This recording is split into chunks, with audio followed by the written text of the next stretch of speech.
Livro Onde está Deus durante a minha tempestade? De Kenneth Wayne Hagin. Encontre uma âncora nas águas turbulentas da vida. Deus, onde estás? Por vezes, somos envolvidos por tempestades durante a jornada da vida. Os ventos uivantes e as marés turbulentas das adversidades vêm de encontro ao nosso barco e é preciso enfrentar o medo. Nas horas sombrias, luz oscilante, trovões ressoando e chuva batendo no rosto, perdemos o rumo e gritamos: Deus, onde estás? A verdade é que o Senhor não nos abandonou, nem nunca nos deixará. Ele acalma a ventania e as ondas quando permanecemos firmes na sua palavra e acreditamos nas suas promessas. Nesta obra, o autor e pastor Kenneth Wayne Hagin explora os reais desafios enfrentados por homens de fé na Bíblia. Ele mostra como o Altíssimo, o socorro bem presente, sempre conduziu seus servos à vitória.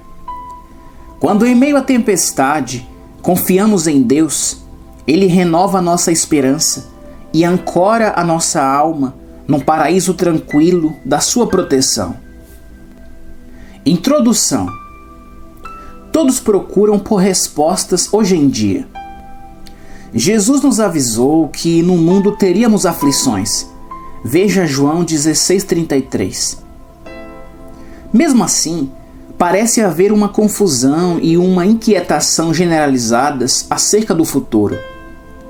O que o futuro nos reserva de fato? Qual o significado dos atuais acontecimentos mundiais?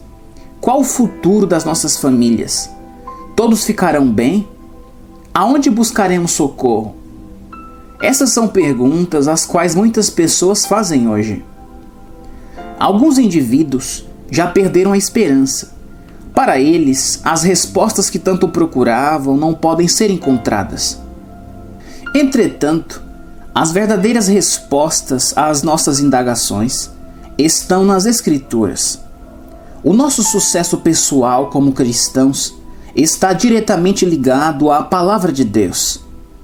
Como a valorizamos e a praticamos em nosso cotidiano. Isso vale em especial para os períodos turbulentos.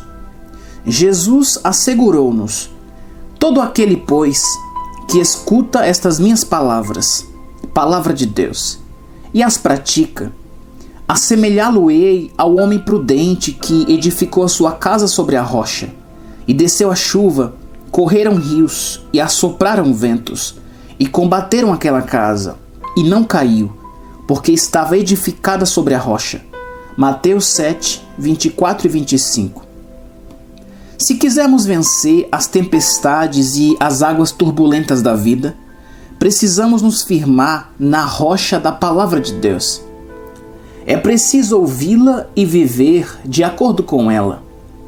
Também devemos nos lembrar de que o nosso Senhor e Salvador Jesus Cristo nos preparou um caminho rumo à vitória em meio às tempestades que enfrentamos. Capítulo 1. Quando a tempestade se ergue no mar da vida. Você já percebeu como duas pessoas podem agir de maneiras diferentes ao enfrentarem circunstâncias parecidas? É possível que uma delas se desespere e se sinta oprimida pelo medo, enquanto a outra se mantenha calma e se concentre em achar uma solução para o problema pelo qual está passando. Podemos ilustrar melhor essa verdade com uma passagem bíblica, na qual Jesus e os seus discípulos, certa noite, navegavam em um barco pelo mar da Galileia. Marcos 4, do 35 ao 38. E naquele dia, sendo já tarde, disse-lhes: passemos para outra margem.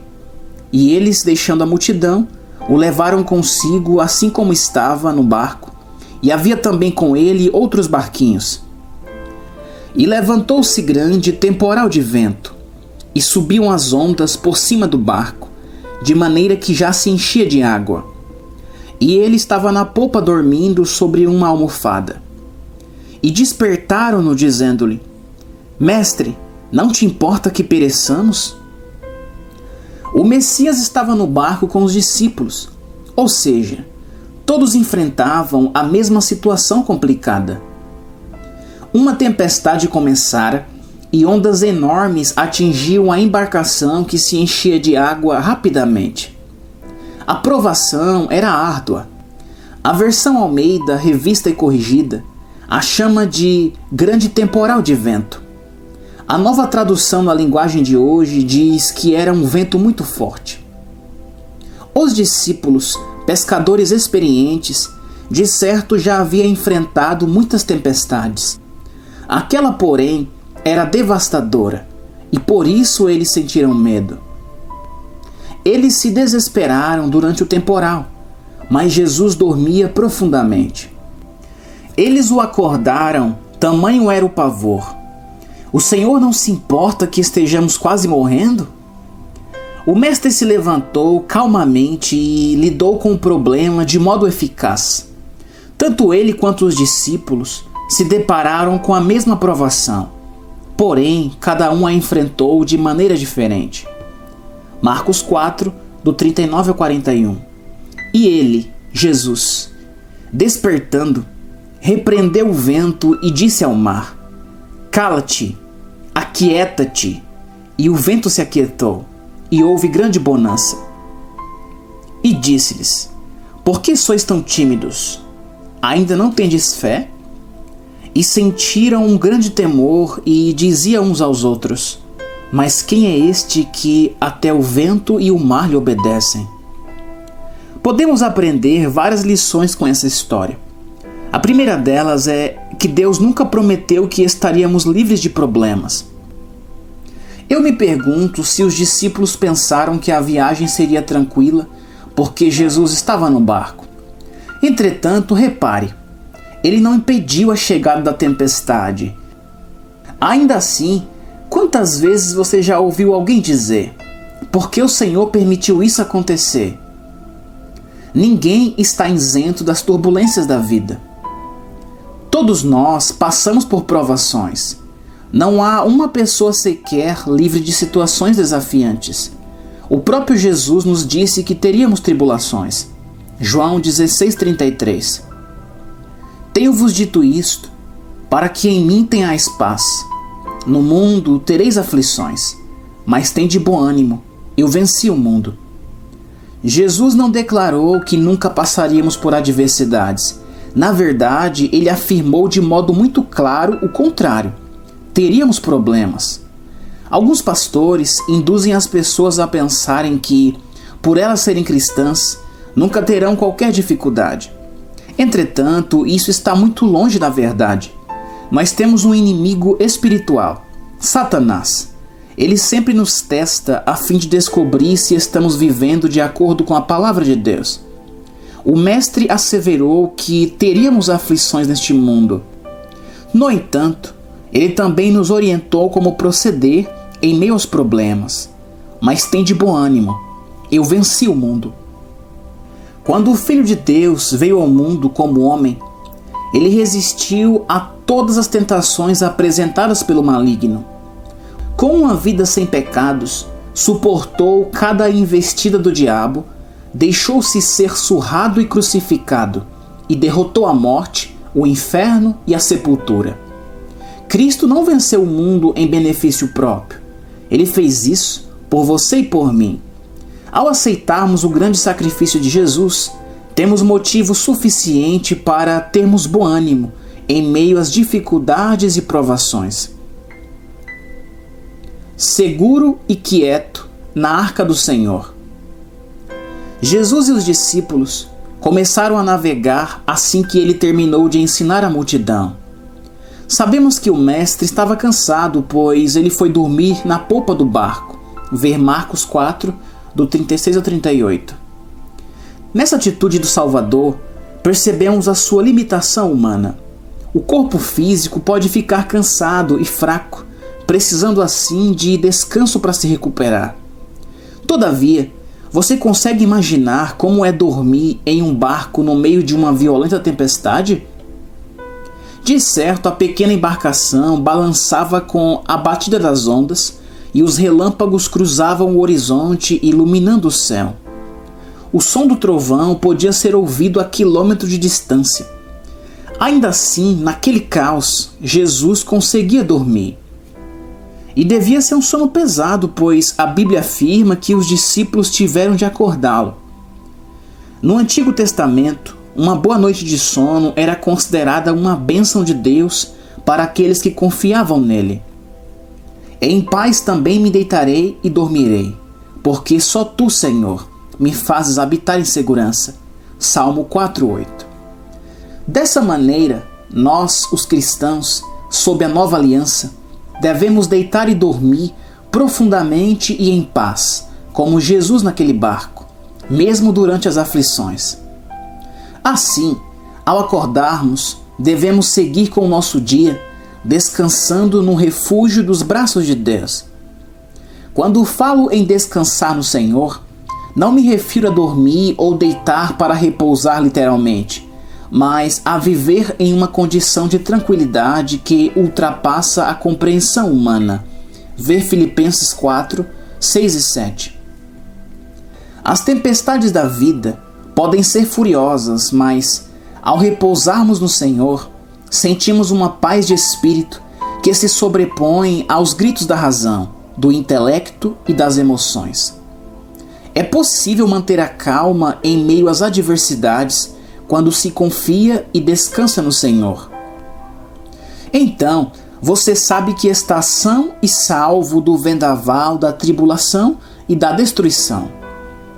Provérbios 3, 5 e 6 diz: Confia no Senhor de todo o teu coração e não te estribes no teu próprio entendimento. Reconhece-o em todos os teus caminhos e ele endireitará as tuas veredas. Para ter um sono tranquilo e descansar no Pai, é necessário pôr a nossa confiança no Senhor. Em tempos difíceis, muitas pessoas depositam a sua confiança na medicina, em instituições financeiras, na economia ou até no próprio trabalho. Outras a colocam no pastor ou em um amigo ou familiar. Entretanto, a nossa fé e a nossa confiança devem estar no Altíssimo. Deus nos abençoou com os médicos e a medicina, com o nosso trabalho e as nossas vocações. Quando passamos por provações, precisamos do apoio e do encorajamento de pessoas cuja confiança também está no Senhor. Todavia, a nossa fonte de suprimento está no Pai. Não podemos nos esquecer disso. Devemos reconhecer com gratidão o que Ele tem feito e fará em nossa vida ao nos aproximarmos dele com fé e esperança. Revestido de humanidade, Jesus conhecia o segredo de confiar em seu Pai. Desse modo, essa certeza o acompanhou durante todos os dias da sua vida. Os discípulos trabalharam incansavelmente naquela noite de tempestade, a fim de evitar o naufrágio do barco, pois eles não compreendiam o poder de Deus. Eles não conseguiram reconhecer a própria confiança do Filho no Pai. Cristo cria nos cuidados e na proteção do Altíssimo. Na verdade, os homens no barco confundiram o descanso de Jesus com indiferença. Aparentemente, eles pensaram que o Mestre não ligava para a vida deles, pois ele não demonstrava apreensão diante do temporal. Por isso eles perguntaram: Mestre, não te importa que pereçamos? Marcos 4,38. Em uma linguagem atual, seria dizer algo como: poderíamos nos afogar se dependesse de você. Jesus tem autoridade sobre a devastação. Depois de ser acordado pelos discípulos, o Mestre ordenou aos ventos e às ondas: paz, aquietem-se. Com essa atitude, ele exerceu absoluta autoridade sobre a criação e sobre as tentativas do inimigo de usar a natureza para causar destruição. Jesus estava junto de Deus na criação da humanidade, quando o Altíssimo formou o homem do pó e soprou nele o fôlego da vida. Vê Gênesis 2:7. Sabemos disso porque a primeira parte do livro de Gênesis 1:26, parte B, declara: E disse Deus: Façamos o homem à nossa imagem, conforme a nossa semelhança. Jesus também presenciou o Altíssimo criando o céu e a terra. Ver João 1, do 1 ao 5. É por isso que, quando o Messias falou ao mar, ao meio daquela terrível tempestade, a água reconheceu o poder do Criador. O Mestre conhecia as forças da natureza que se abateram sobre eles naquela noite no mar da Galileia. Entretanto, ele também sabia da existência da ação do maligno por trás da tempestade e tratou a situação de maneira apropriada. Na passagem do Evangelho de Marcos 1, do 23 ao 25, Jesus, em uma sinagoga, ordenou a um espírito maligno que deixasse o corpo de um homem. Cala-te e sai dele. Versículo 25, parte B. Depois, em Marcos 4,39, ele se dirigiu à tempestade. Cala-te e aquieta-te. Jesus percebeu a influência de Satanás, tanto na opressão ao homem na sinagoga, como na tempestade no mar da Galileia. Alguns podem afirmar: sim, Jesus podia enfrentar aquelas forças do mal porque era o Filho de Deus. Ele era, de fato, Deus e homem ao mesmo tempo, quando andou na terra e morreu na cruz. Entretanto, embora Filho de Deus, ele viveu e ministrou semelhantemente a um homem ungido pelo Espírito Santo. Ver Lucas 4, 18 e 19 e Atos 10, 38. Jesus delegou autoridade à igreja. Após a ressurreição, o Messias falou aos seus seguidores acerca da sua autoridade, ou seja, do seu poder. Mateus 28, do 18 ao 20. E chegando-se Jesus, falou-lhes dizendo: É-me dado todo o poder, no céu e na terra. Portanto, ide, ensinai a todas as nações, batizando-as em nome do Pai, e do Filho, e do Espírito Santo, ensinando-os a guardar todas as coisas que eu vos tenho mandado. E eis que eu estou convosco todos os dias, até a consumação dos séculos. Amém. Jesus demonstrou seu poder e a sua autoridade ao curar enfermos, expulsar demônios, ressuscitar mortos e realizar outras maravilhas. Depois de sua ressurreição, ele declarou: Eu dou o meu poder para a minha igreja. Ele disse isso para você que o aceitou como Salvador pessoal. Jesus ordenou à igreja primitiva: Porque toda a autoridade me foi dada. Eu quero que vocês sigam na minha autoridade e, em meu nome, façam discípulos. Da mesma maneira, ele nos fala hoje: Vão na autoridade do meu nome. Quando se usa o poder concedido por Deus contra o inimigo das nossas almas, o diabo reconhece esse poder e tenta se submeter a ele. Também precisamos entender que Satanás é o Deus deste mundo. 2 Coríntios 4, 3 e 4 diz: Mas, se ainda o nosso evangelho está encoberto, para os que se perdem está encoberto, nos quais o Deus deste século, Satanás, cegou os entendimentos dos incrédulos, para que não lhes resplandeça a luz do evangelho da glória de Cristo, que é a imagem de Deus. A Bíblia não diz que o diabo é o Deus dos cristãos. Embora vivamos neste mundo, nós não somos dele. Ver João 17, 15 e 16. A nossa verdadeira cidadania é celestial. Ver Filipenses 3, 20. No mundo natural, encontramos apenas o que é físico. No entanto, se quisermos vencer este mundo, temos de alcançar a esfera espiritual e a vitória por meio do poder de Jesus Cristo. Passemos para outra margem. No Evangelho de Marcos 4, do 35 ao 41, aprendemos uma terceira lição. Toda palavra proferida por Jesus é verdadeira e confiável e deve ser obedecida. Às vezes, ao lermos essa passagem, não prestamos muita atenção a um importante trecho do versículo 35. Marcos 4,35.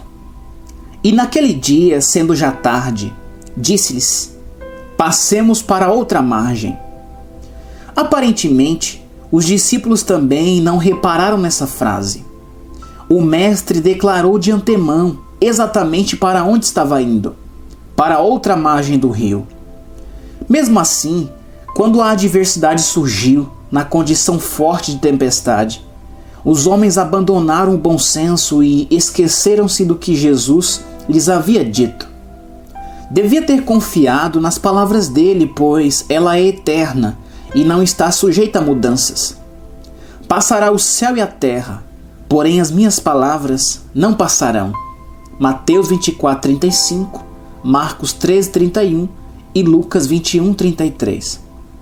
Se os discípulos tivessem se agarrado com firmeza ao que Jesus disse, passemos para outra margem, não teria sentido medo. Eles mesmos teriam acalmado a tempestade ao se apoderarem da autoridade contida nas palavras do Messias. Em vez disso, ele repreendeu o temporal e os ventos, e as ondas se aquietaram. Então perguntou aos homens no barco: por que sois tão tímidos? Ainda não tendes fé? Versículo 40. Todos nós, cristãos, passaremos por tribulações na vida. O maligno nos desafiará a fim de descobrir se realmente acreditamos naquilo que pregamos. Afinal, uma coisa é saber que a vontade de Deus é curar e que fomos sarados pelas feridas do Salvador. Vê 1 Pedro 2,24. Outra bem diferente é continuar crendo nisso quando adoecemos e o médico nos apresenta um diagnóstico ruim. É fácil dizer: eu creio no que está escrito na Bíblia, quando as águas estão tranquilas e o céu azul e sem nuvens. No entanto, no momento em que a tempestade desestabiliza o mar da vida, como agir? Devemos reclamar com o Senhor, questionando por que Ele permitiu aquilo acontecer?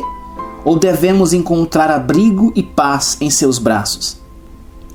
Ao tomarmos posse da palavra de Deus e da autoridade contida nela, conseguimos enfrentar as tormentas da vida e ver cessarem os ventos revoltos da adversidade. Mesmo em momentos difíceis, também sentimos tranquilidade e passamos para outra margem dos problemas, a fim de aproveitarmos a vitória que o Altíssimo nos reservou.